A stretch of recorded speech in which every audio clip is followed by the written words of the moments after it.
take a deep breath.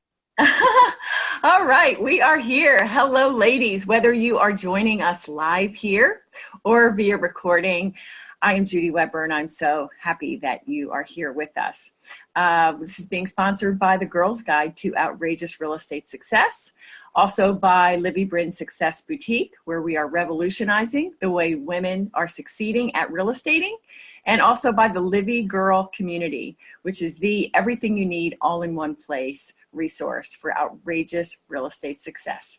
And as I was saying, before I realized I hadn't recorded, we have the privilege and honor of hearing from Stephanie Vitacco, who is a real estate extraordinaire. She's been in the business for 30 years. And if you were here if she was able to tap in by video, you'd say, no way. When did she start? When she was like 5? Because she's just gorgeous inside and out. And before I introduce her and actually start the questioning, I want to give you a little taste of her achievements in the business. Stephanie Vitacco, she knows the meaning of success. Just in 2017, she received accolades through her franchise, the Keller Williams franchise. She is on the top. She is in the top 5 for 2017. And if I remember correctly, her team produced over $100 million of sales in the year. Crazy, crazy, right? She has been recognized by the Wall Street Journal as a top 100 agent for many years. Also recognized by NAR as a top 300 agent, and not just for 1 year, but for many. She has appeared in LA Magazine's Best of edition. And what I find really neat is that San Fernando Business Journal named her one of 25 economic engines of the Valley. She works out of the Encino office at Keller Williams, and I want to welcome Stephanie here with us right now by telephone. Stephanie, welcome. Thank you. Sorry for the technical difficulties. Oh, not at all. I'm just sorry that, because it is really neat to see you. It's just a different interaction. So I apologize that the technology is not working. But before I get into the nitty gritty, I do want to direct the ladies to your Instagram. And I wanted to take time to read that. And if we have time at the end, I really do. But if you go to Stephanie's Instagram, and her handle is her name, Stephanie PH, Vitacco, you really get a flavor of who she is. And I mentioned she's fun and she's real, and that's just totally awesome. But let's start, Stephanie, right at the beginning. And can you tell us how you got started in real estate? Sure. So it was a long time ago. It was the late 80s, and I had been in I was actually in the fashion industry. And I realized that I wanted to be in a business that I would have some control over, or more control over. And I had an acquaintance who was in the business, and he was my age. I was very young. I was 21. And he was doing very well. And I thought, real estate looks interesting. I think I'm going to give it a whirl. And I got my real estate license in March of '88, and I jumped in with both feet, and I haven't looked back. That's awesome. That's awesome. And so was I correct about your production for 2017? Yes, correct. Yeah, that's great. Now give us a flavor of who you have on your team. Who's with you? Sure. So, excuse me, I have, so my primary, I'm in the outskirts of Los Angeles, if you will. The San Fernando Valley is the suburb of Los Angeles. I work mostly in the San Fernando Valley, but I go into LA a little bit.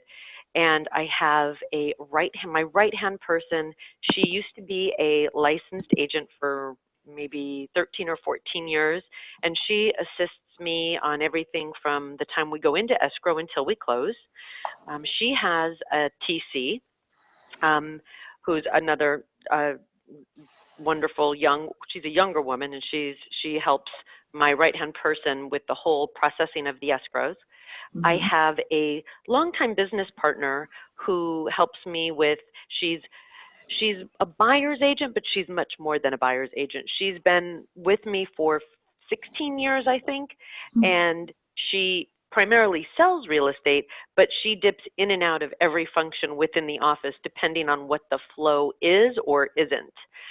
And then recently we're trying to expand by doing the buyer's agent thing, the way that a lot of other agents have leveraged themselves, and we haven't really mastered that yet, but we're trying. Mm-hmm. So we have 2 people under her that she's trying to cultivate. And then we have another admin person who helps on the front end with the listing and the marketing and, you know, all of the front end processes. Okay. Okay, that's awesome. Now, with that good team behind you, what do you attribute this success, which as I just mentioned, it's been going on for decades. And when when I interviewed you back in September when we first spoke on the phone, I was reviewing my notes, Stephanie, and one of the things that you said was, was that you really had to teach yourself so much, and you had to dedicate yourself to learn. Nobody was going to do it for you. So I love that quote, because here we are in the information age where anybody could go on YouTube and watch 15,000 videos, but that still won't mean they're going to be successful. So with all of that and how hard you worked from the beginning and even through now, can you tell us what's the secret of your success? A couple of things. It's very simple: dedication, persistence, and continual follow-up. And even at this stage, I mean, I'm always trying to improve myself. I'm always looking to see what I can do better. I'm always afraid I'm not doing it good enough. So I set the bar pretty high for myself, but it's just dedication and persistence and really, really honing your skills and honing your craft. Do you love to learn? You know, I do like to learn, but I'm the kind of the way that I like to learn is not sitting in a classroom per se, but it is following somebody who's already done it, and I can see how they've done the dance steps, so to speak. I'm really good at, if somebody shows me what to do, I'm really good at following it to a T. I have a very strong discipline. Okay, excellent. So can you take us back those years to your very beginning, and can you tell us how you found your first couple of transactions and what you did to learn? Did you follow someone like you've just spoken about? So when I first got into the business, the company that I was with assigned me a mentor who promptly got on a plane and went to Hawaii for 3 weeks. So I that was left. Nice. Oh yeah, that was great.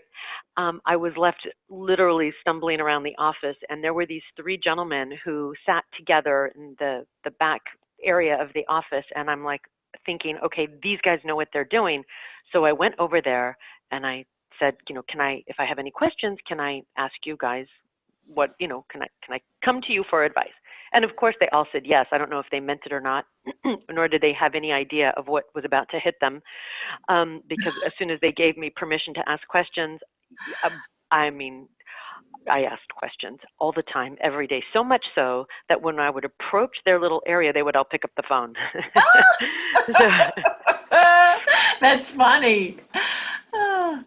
But I had no fear, and I just wanted to learn, and I was going to learn however I could, and from whoever would be willing to share with me. So I went to my broker and I said, what do I need to do? And they said, you pick a farm. I said, okay, how do I do that? Now, this was in the day when there was protected farms, so you couldn't, you know, every area was sectioned off and you couldn't go to it. So there was a farm that was like far away, and they said, that one's available. And I said, okay, do I want that farm? And they said, well, we don't know. You got to do the research. Well, how do I do the research? I had no clue. So I just took this farm, and they said, you have to door knock it. So I just literally followed what they said. They said, door knock it 3 times a week. So I door knocked it 3 times a week. They told me to sit open houses, so I sat open houses. They told me to take floor time. We don't have floor time anymore, but they told me to take floor time. I took floor time. And I just literally did those things over and over and over again. And I booked it in my schedule because I had nothing to do. And everybody looked so busy around me, and I didn't understand why everybody was so busy. So I just booked in my schedule Monday. If you found a day timer from 1988, 90, 91, whatever, you would see every Monday, Wednesday, Friday, I was door knocking from 10 a.m. to 12. Every Saturday and Sunday, I was holding an open house. And then I would fill in the other spots with showing property. And that was my first few years. Wow, that's excellent. And so did you get your first listing from door knocking or open houses as far as buyers? I did get my first listing from door knocking. I was door knocking, and it was July, and it gets very hot in the San Fernando Valley. And at that time, agents used to, and when they're farms, because farming was really big, they would drop pumpkins at Halloween. They would deliver watermelons in July, and I didn't know this. And so I got in the business in March. It's July. I'm door knocking. I've been in the business, a couple months, and this elderly man opens the door. And by the way, I have a innate fear of knocking on someone's door, because growing up, every time the doorbell rang, my mother would curse under her breath, "Those blankety blank salespeople, I wish they would just leave me alone." So My mom had did that too. Oh, it messed me up, I would sit in my car and have to talk myself out of the car, like, "Get out of the car, Stephanie, you can do this." And so, of course, this man yells at me. I did my spiel. "Hi, I'm Stephanie Vitacco, and I want to know, are you planning on making a move within the next year?" And he says, he barks at me, "Yes, I am. What have you sold?" And I was like, "Oh my God, I've sold nothing. What am I going to say?" And I said, I couldn't think of anything except for, I didn't want to say nothing, because then the door would slam on me and I was terrified. So I said, "Well, would you like a list?" And he said, "Yes." Well, I have to just interrupt myself. This was after he first said to me, "Where's my watermelon?" And I was thinking, what do you want a watermelon for? The grocery store is down the street. Then he told me he wanted to sell. So I asked him if he wanted a list, and he said yes. So I said, "Okay, give me your phone number and I will get you a list." And I ran back to the office, and those 3 guys in the back of the office, I went up to one of them and I said, "Hey, just knocked on this man's door. He wants to sell his house. Will you come with me and we can do it together? And can I use your list?" Because I need a list, because I just told him I had a list. So basically I brought him in, and that was my first listing. Oh, wow. I love it. I love it. That is so great. Well, so that's such a great story. And I love that you said, and I wrote it down, at first you said, "I had no fear." But then as you're telling your story and kind of recounting that door knocking experience, you did have some fear, but you just acted courageous through it and did it anyway. Let me rephrase that. I was terrified, but I was fearless in my being terrified. I was going to do it anyway. Right. And I love that. And I think that in this business, and maybe you'll agree with me, I think you will, that if you don't have that inside you, I don't know how you're going to make it. Yeah, it may not be the right business for you if you're not able to just jump in and make it happen. Right. So did you know what you were going to say on the door knocking? Like, were you given a script? Yes. Okay. Oh, yes. So the thing is at the company that I started at, excuse me, they were a very big farming company. So we would role play, and we had scripts to follow. So I would show up with the scratch pad. I would hand that to them, and I would go through my script and go through my spiel. But they didn't tell me what to say if the person says yes. Right. Then you're like, "Oh, now I got my right answer here. I don't know what quite to say." All right. Exactly. Well, right now, let's go to the current now. So where are your leads coming from, or where's your business coming from at this point? So, most of my business at this point, it's actually from a lot of different sources, but because I've been doing this for so long in the same market area, it's a lot of referrals, it's a lot of past clients, and it's a lot of networking. So sometimes I'll have people call me and they'll say, "I was referred to you by so-and-so, but we know who you are because it turns out you sold our friend's house and we've seen your signs." So it's kind of a culmination of a lot of things, but I would say past clients, referrals, and networking would be my top 3 at this point. Okay. So tell us about your average day today. And I know there is no average day and everything varies. Oh, my God. It's crazy, this business.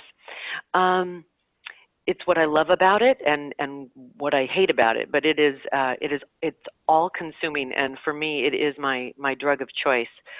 So this morning, for example, I had a business meeting at 7:30. And then that went till 9 o'clock. I had 2 sellers that I needed to call, that I was supposed to call before this call. I got one in. I'll call the other one back after, and I'll do a consultation on the phone with the second person. I already did the consultation with the first person and now set up the appointment. I then have a listing appointment at 11:30 At 1:30, I am interviewing a new person to bring on to my staff.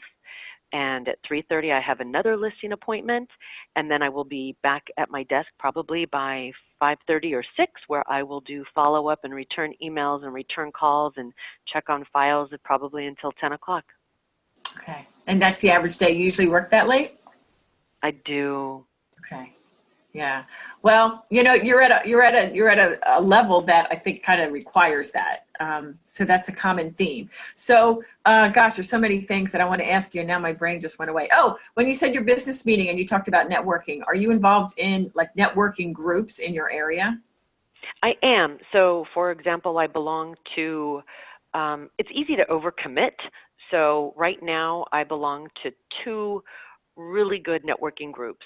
One is called Provisors, and it started in California, although it's starting to branch out to some other states. But that's been a tremendous group of professionals throughout the Los Angeles area and even up into Ventura. And we meet once a month, and then we have a meeting within the next few weeks with 3 of the people from that meeting. So you really get to know these people, and they are trusted advisors. And it's a very effective group of professionals. And then this morning I was at a business meeting of a local organization in the Valley, and I meet with them once a month.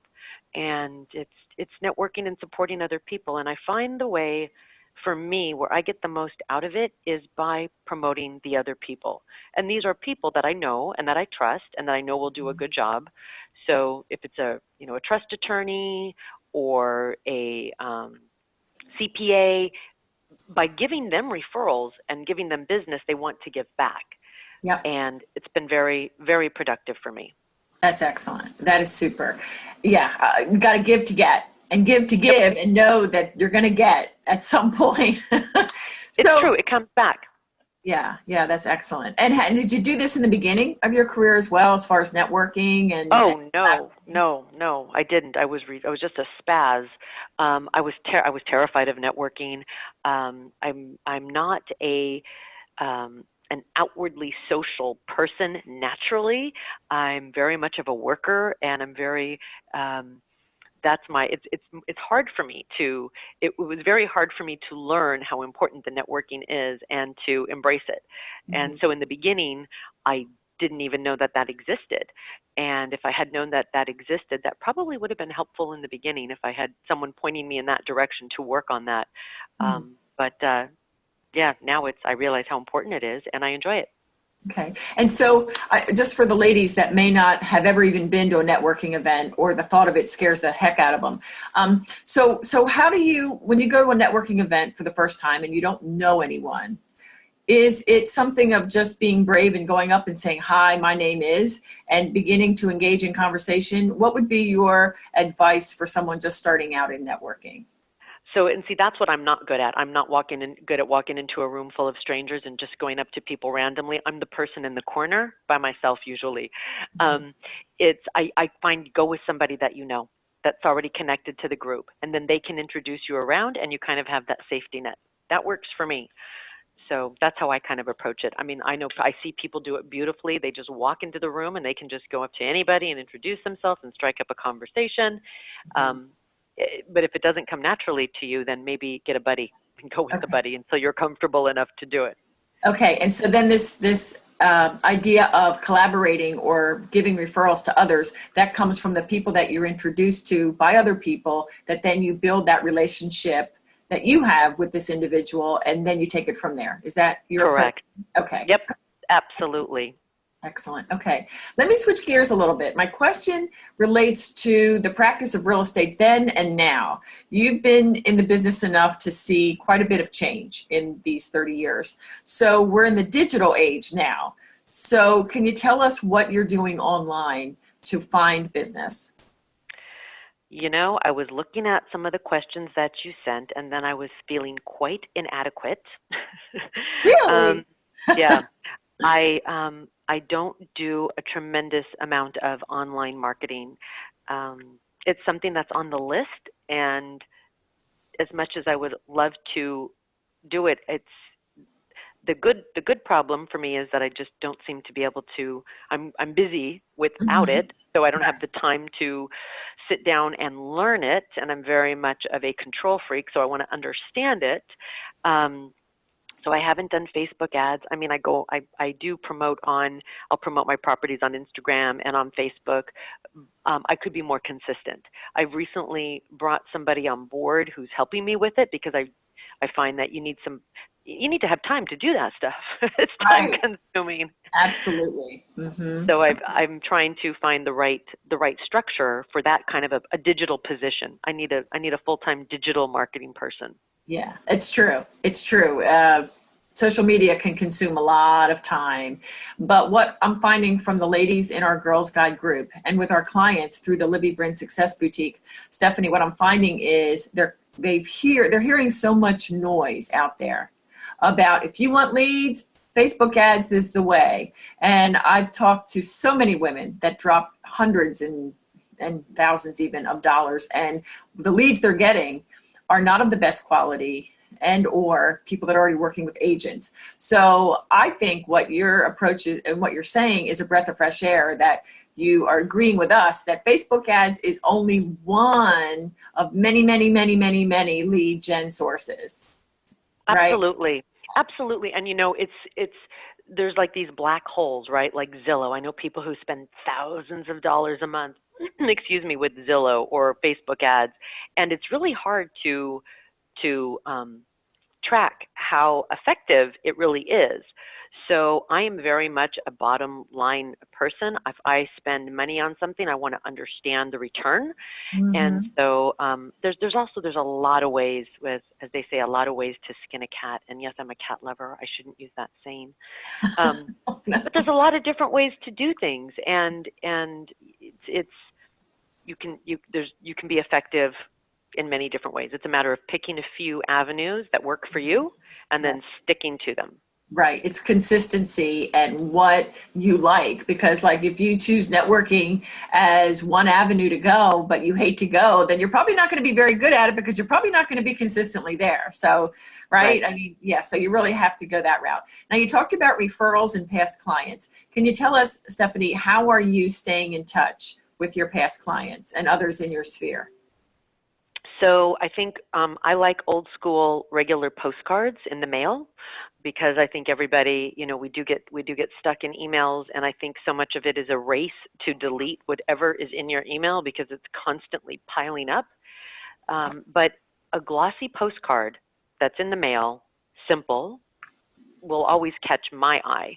So I think mailers are important in mailing to your past clients and mailing to your sphere of influence, and in keeping in touch with them. I'm a really big believer, and this is going to sound totally wacky and completely random, but whenever I'm in a neighborhood, if I've sold a house in the neighborhood, I'll stop on my way to my appointment, and I'll drop a scratch pad. I keep scratch pads and pens in my car with all my information on it, and I'll write a quick note. Hi, I was in your neighborhood, just wanted to drop a quick note to say hello, and shove it in the mailbox. And I can't tell you the positive feedback I get from that. I have people call me, or I'll see something online that reminds me of a client, and I'll email them a quick link about dogs or cats or something that reminds me of them. Or sometimes I'll just check in. I was thinking about you and just wanted to send a quick email to see how you're doing.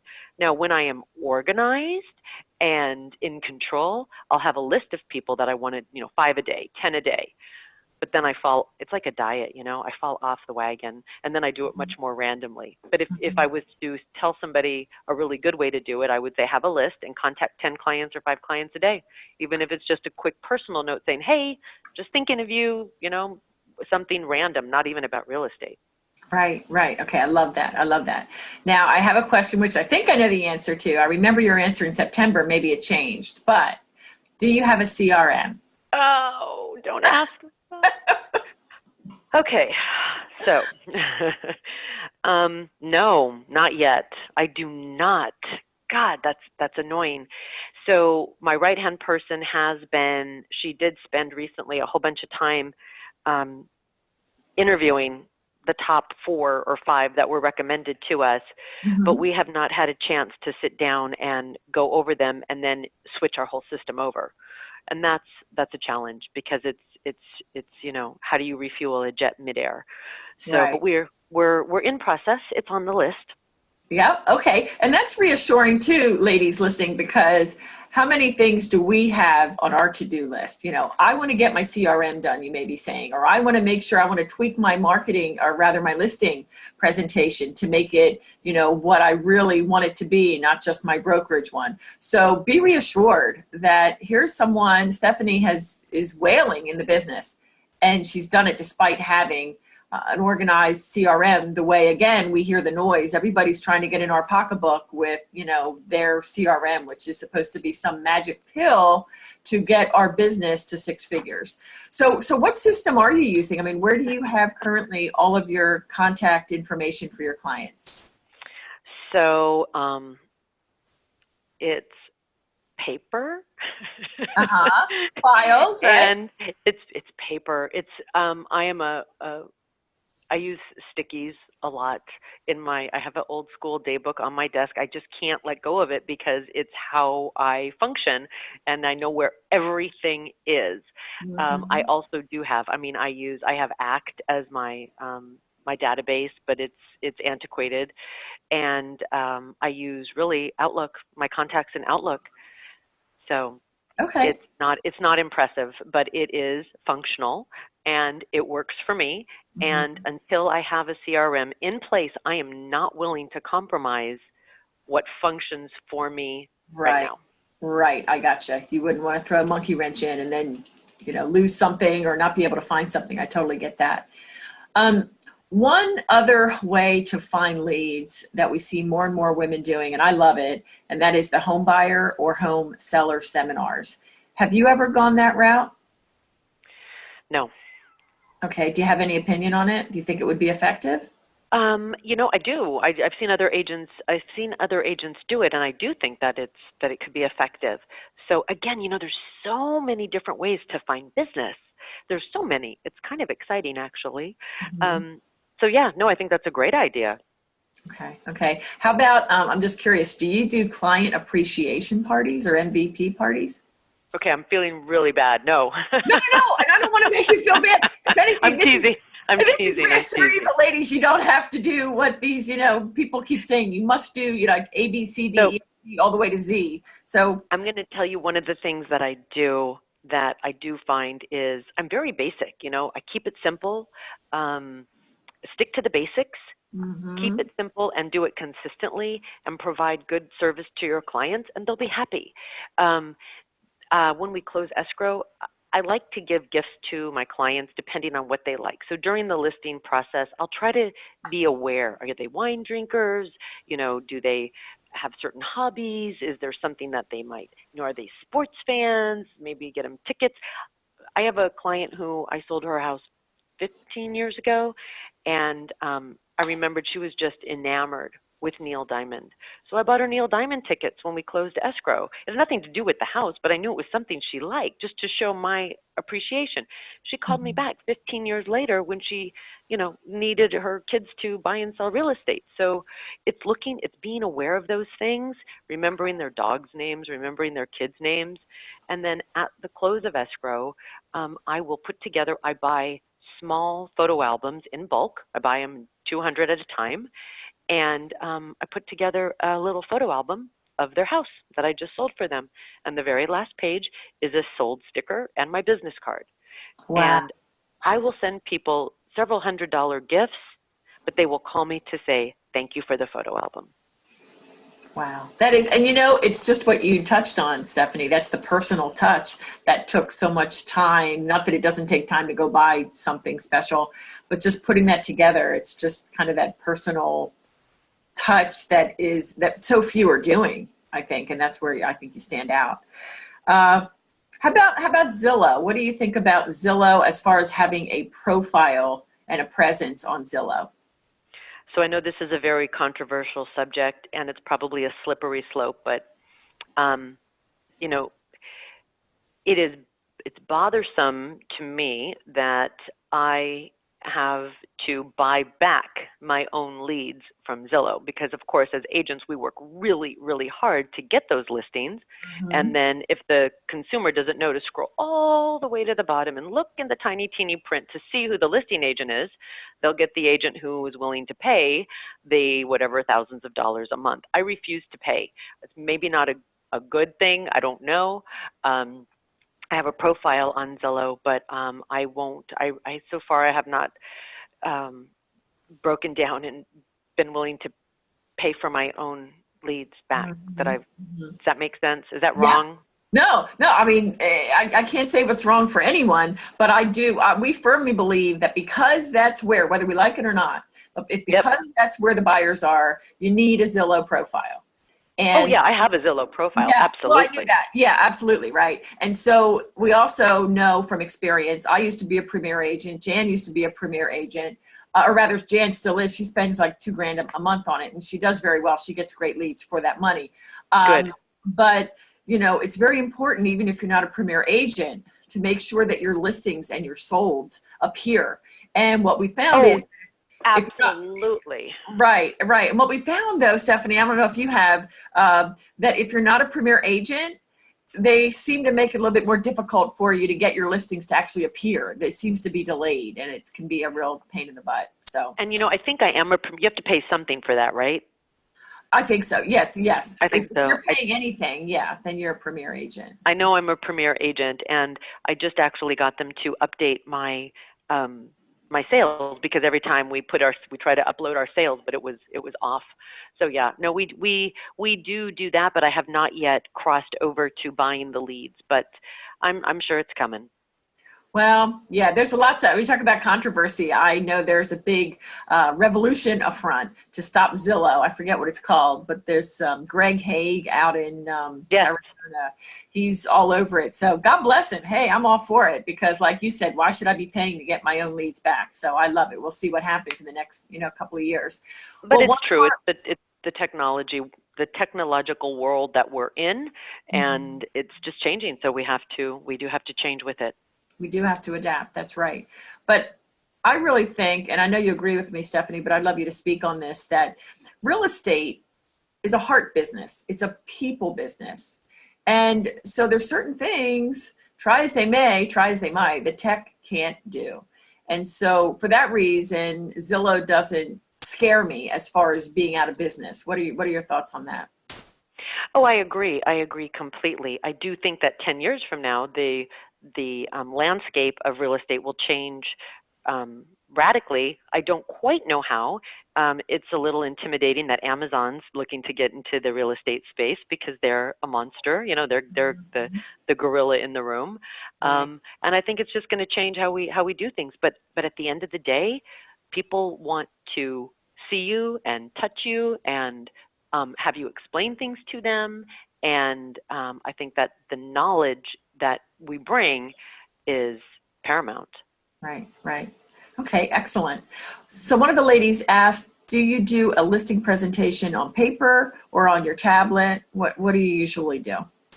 So I do it on paper. It's a book, a binder that I show up with, and I have a very scripted listing presentation. And if I don't stick to the script, it's a problem.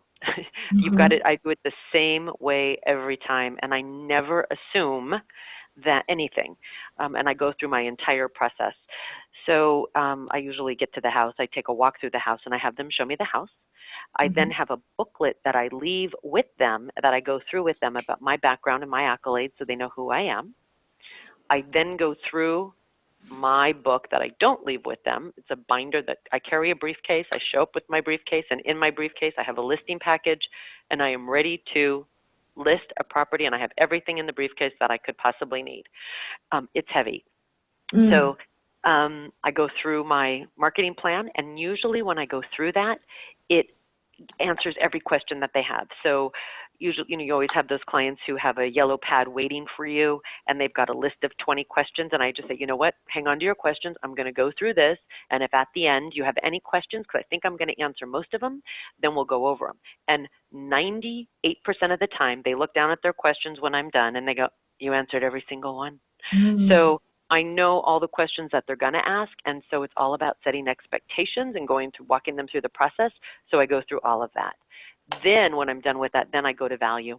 And I don't play games with price. I don't try to say, what do you think it's worth, and try to match their price. I just tell them, I'm very transparent. And I just tell them very clearly, this is where I think your home is going to sell. And that's how I do it. Okay. Excellent. Excellent. How do you handle someone that says, oh my goodness, I thought I could get way more than that. Hey, Zillow had a much higher estimate. How do you respond to that? So what I do is, before every appointment that I go on, I have the person in my office who helps me with the comps. We run Zillow, we run Redfin, and we run ePraisal. So, and they print them out and they give them to me. So I have that before I go into the appointment. So I look at those three, and there's a good chance that they have already gone on Zillow. So I want to know what they're thinking. So then when I do, it's a judge of the personality that you're dealing with. So if I can see, just by, when you walk through the house with them, if they're going to be stuck on price, if they're, talking to you for 10 minutes about the expensive wool carpet that they have and how it's so much more valuable than the one that sold around the corner, when we know it's not going to make a difference at the end of the day in the price because it's already 10 years old. But you can read that in the personality. So then I'll approach price a little more cautiously, and then I will ask up front, have you Zillowed your house? And if they say yes, then I try to get them to tell me their thoughts of Zillow. So at that point, I will tell them that, Zillow's just this estimate that, as we say, they pull out of their asses. Oh man, that's so good. It's true, right? Because it's rarely accurate. So, and then I will share with them, I went ahead and I pulled up your Zillow, and your Zillow shows that your house is worth $800, but Redfin only shows that it's worth $693, and ePraisal shows that it's worth $730. So which one's right? None of them. And then I go through the comps, and I explain to them, Zillow doesn't understand south of the boulevard or north of the boulevard. Zillow doesn't understand that property's up against the train tracks and yours isn't, or that yours is up against the train tracks and that one isn't, or that you have a great view and condition and all of that. And then I go through it with them, and I go back to the data, and I will literally pull out the 2 or 3 best comps, and I will get them to say, this one's real similar to yours. Did you see this one? Oh yeah, we went through the open house. I'll ask them, how did you think it compared to your house? And then they'll tell you, oh yeah, no, that one really had a brand new kitchen. It was nicer. Okay, well that one sold for $725. Your kitchen's from 1955. What do you think? And I kind of guide them there. So I don't hit them over the head because you'll lose a listing that way. But I just try to, and I tell them that pricing's experimental. I don't make the market. They don't pick the price. The market's going to respond and tell us where it's at. But that my goal is truly to get them as much money as possible, and we'll do that through my marketing. Okay, I love that. That's probably my favorite line so far. That the Zillow their estimate out of their asses. I know. All right. What about, I don't know if this is occurring in your neck of the woods, Stephanie, but how about discount brokerages or for a reduction in commission? Okay. So you've experienced this? Completely. So there's two kinds of people. There's the people who are the glorified for sale by owners, and you're not going to get those. They're not going to pay a normal broker. And they're a small percentage. But I think most people are willing to pay a fair price to get a good service. So, I try to gauge my customer and where they're coming from to walk through everything with them. And there's definite pressure on broker fees, and I just try to break it down for them.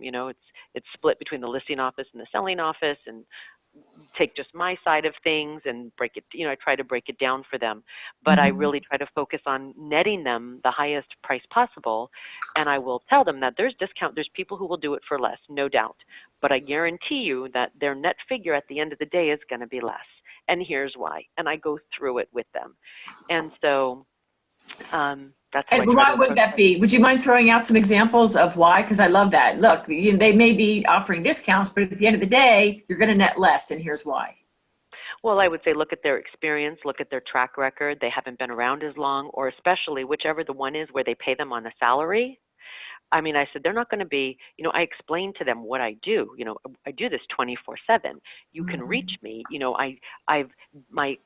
paying for my experience. You're paying for all these things. This person has a salary. They're not going to jump through hoops for you because they're going to clock out at a certain time. And that's why they have that business model. Also, if they were so successful, they would be able to go out and get their own business, but they're not. They're at a company that's feeding them the business, and they're willing to take a salary in exchange. Okay. So yeah. I try to address it that way. I love it. But one of your key points, obviously, is your track record and your experience. So how might you suggest someone newer to the business to respond to that? I love the idea that, hey, I'm going to be working really, really hard, and I'm going to be available 24/7 or till 9 at night, whatever the case may be. But how would you recommend a newbie handle that? Sure. So I was new and at one time, and I was up against heavy hitters all the time, and I lost. I did lose, and it was painful. So I would beg. And I would just say, look, I know that, because I always ask them, how many agents are you interviewing? Don't ever think that they're not interviewing other agents, even if it's a warm referral, because they always, always are. Well, 99% of the time. Yep. So I always ask who they are. I always ask if they're interviewing. I don't ask who, because then it puts me in a situation of either saying something good or saying something like you have to respond to it, right? So it's uncomfortable. And I don't want to say, oh yeah, I really like that person. She's great. Nor do I want to say, do you know what a loser that person is? Because then you look like an idiot. So I just ask, how many are you interviewing? And usually they say 2 or 3, and I say, as you should.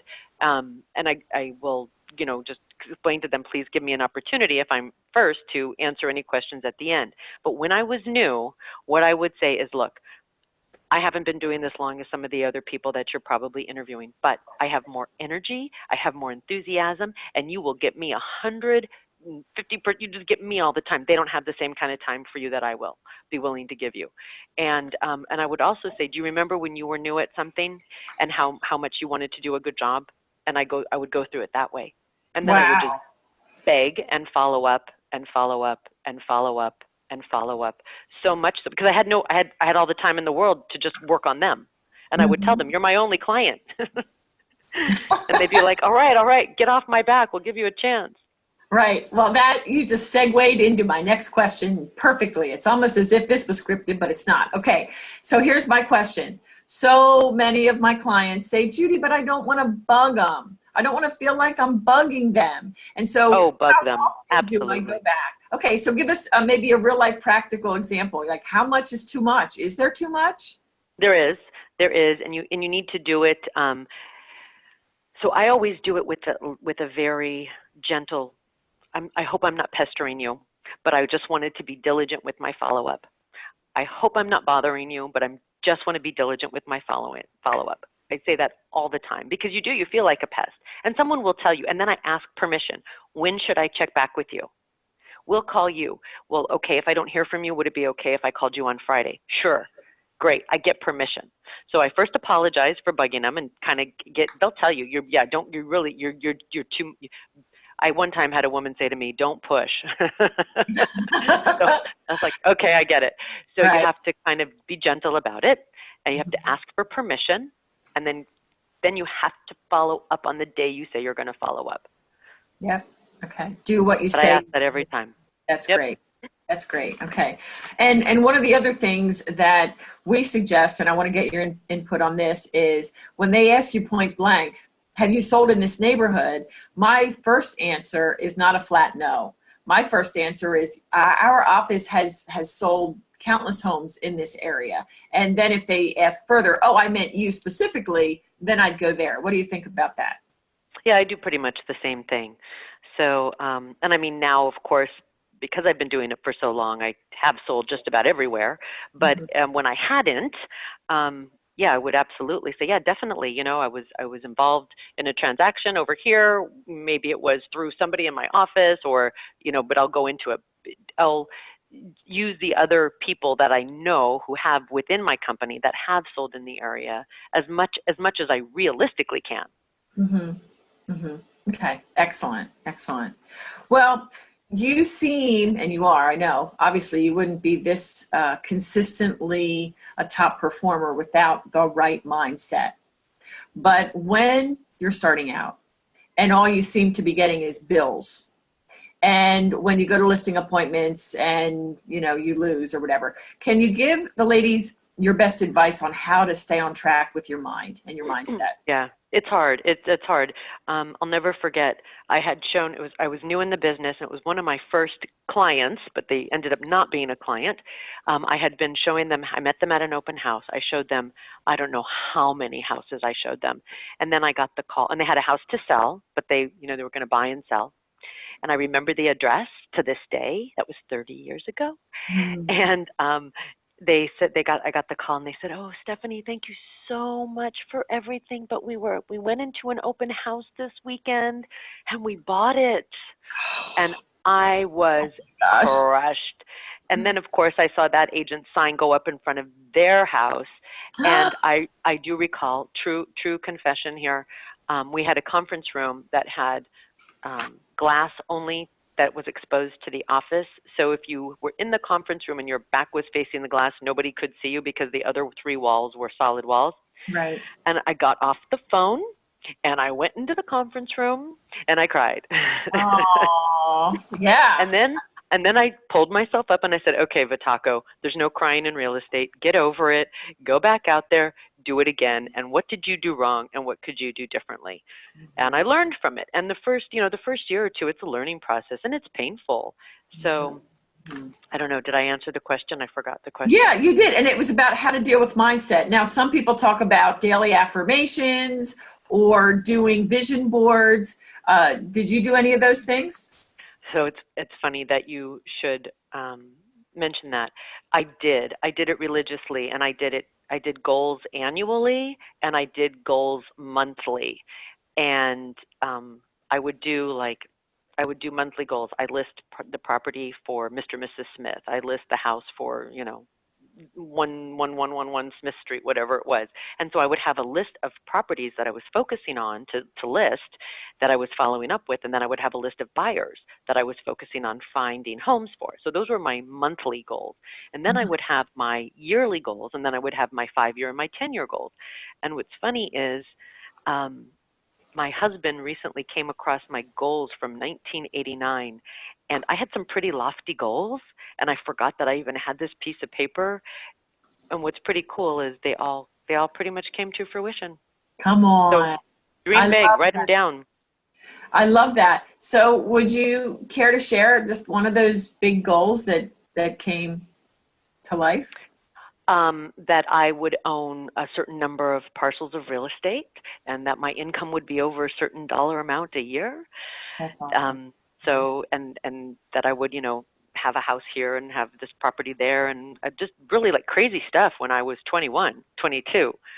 So, but if you write it down and you commit to it, you can make it happen.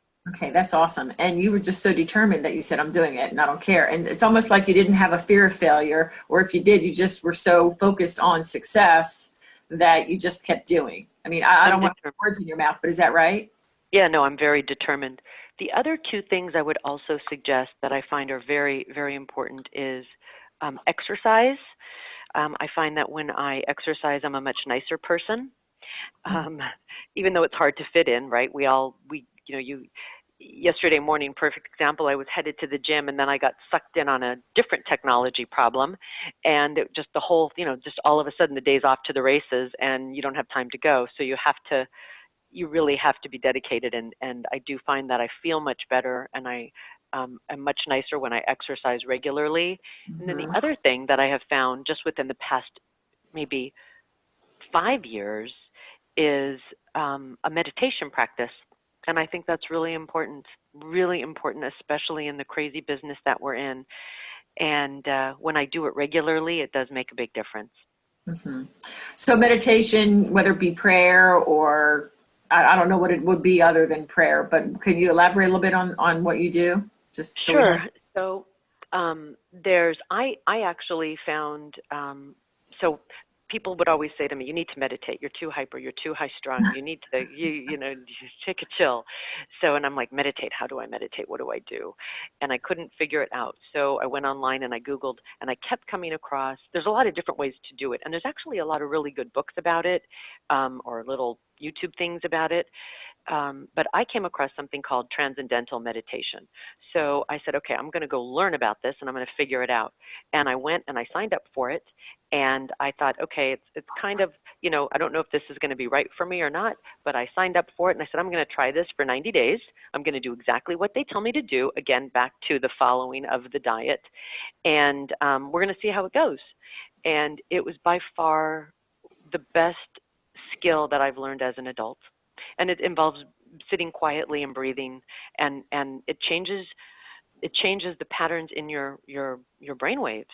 And they've used it in schools and prisons and inner city, you know, gang infested areas, and it's very powerful stuff.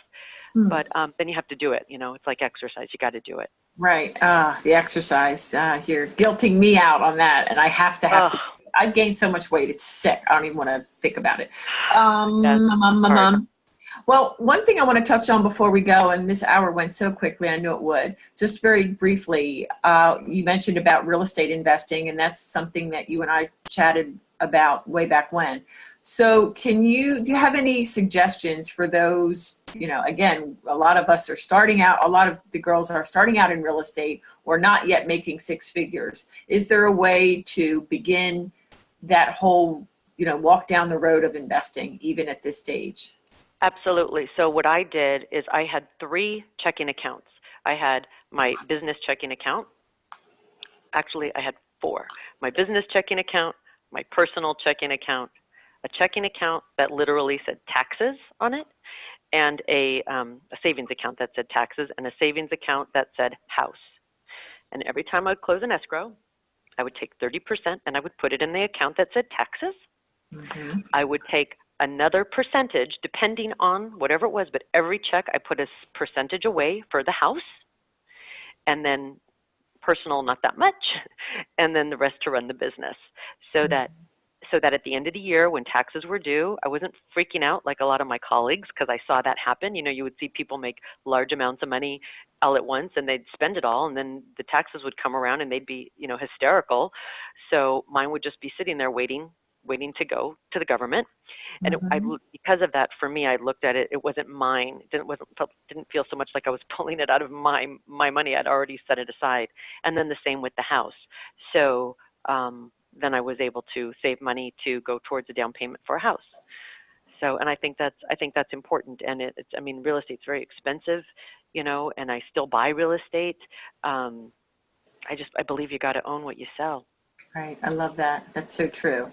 All right. Last question. And we so appreciate your time, Stephanie. This has been awesome. And I have to say, I apologize that I've been saying your name wrong.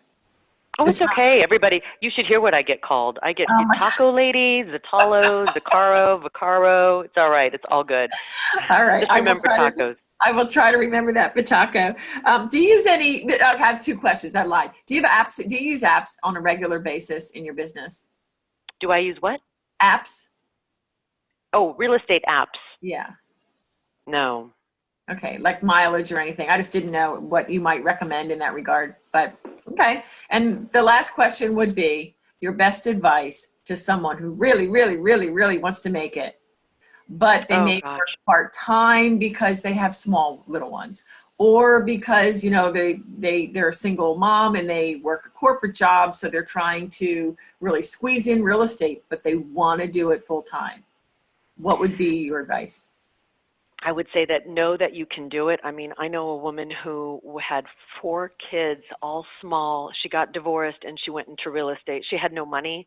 I mean, where there's a will, there's a way. Not that it wasn't, I'm not going to say it was easy. I'm sure, you know, it's tough when you have children and things, and it's a complete balancing act. But I would say that give yourself a plan, and don't let the negative chatter discourage you. You could do whatever you want, and there's a way to figure it out. Even if you are a single mom or you have small kids, there's a way to do it. It might take a little longer. You might have to do it differently than somebody else, but there's ways to do it if you want it. That's great. Excellent. Well, Stephanie, I know on behalf of everybody that's listening and is muted and they can't say anything here, but thank you so very much. We so appreciate all of your valuable input. I mean, you just are a model of someone that we all, I think, want to be more like. So thank you so much, Stephanie, for being here. My pleasure. I appreciate the opportunity to speak with everyone. And sorry, the computers aren't working correctly.